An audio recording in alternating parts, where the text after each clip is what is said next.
Hello, YouTube RC lovers.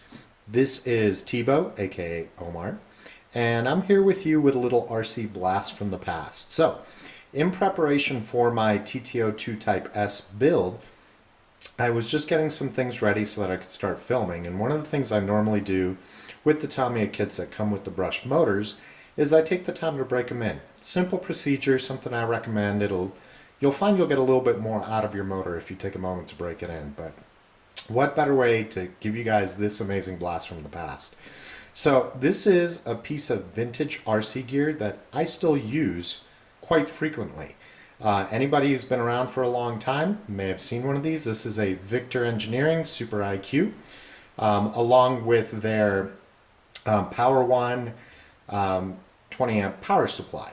Believe it or not, that power supply up until just last year was used by me every time I've ever charged any of my battery packs over the course of the last, holy cow, I want to say it's like 20 years. This These two pieces of equipment are very old. Back in the day, if you had a Super IQ and you're at the track or wherever, you were a baller. This was state of the art back in the day. A lot of the top racers used the Victor Engineering products, and they just made amazing stuff. I'm a little sad that Victor went out of business, but I have seen on the internet quite a few people who's still kept their vintage electronics. I've kept a lot of what I've had. I mean, besides having the charger here, I still have lots of vintage matched RC packs and whatnot. But anyways, on with this. This is what I do with all of my brushed motors. I hook up my Super IQ, and then I just go through the motor break-in process that it has. That was one of the coolest features about this, is that it allowed you to test virtually anything. Not only did it charge up all of your batteries, but it would do testing on your electronics, on your speed control, motors, voltage, whatever you were looking for. It was quite a piece of advanced hardware. So anyways, let's get going with the motor break-in. Generally the break-in takes about 3 minutes. The unit just runs it.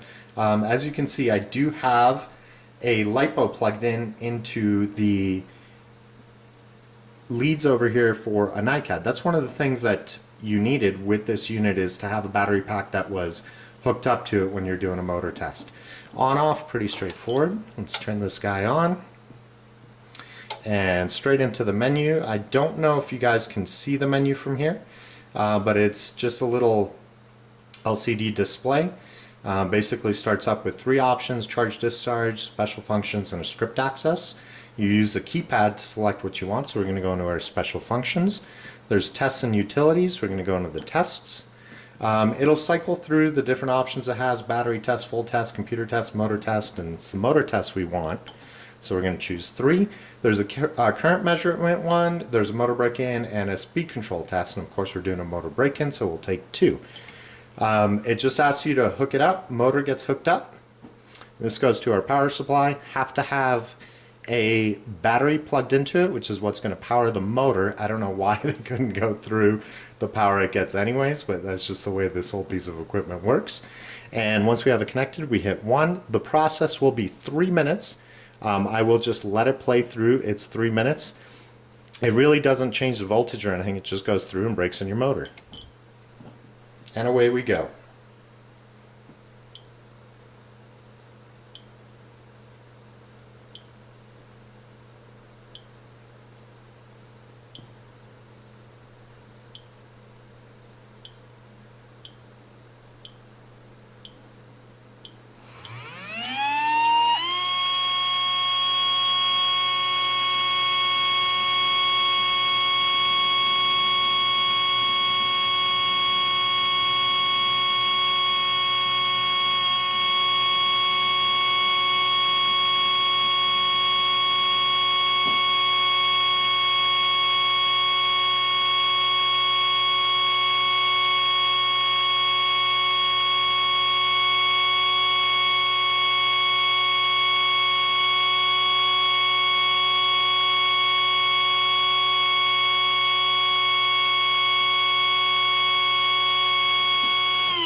Normally you would follow through with that for the full 3 minutes, but I've already broken in this motor.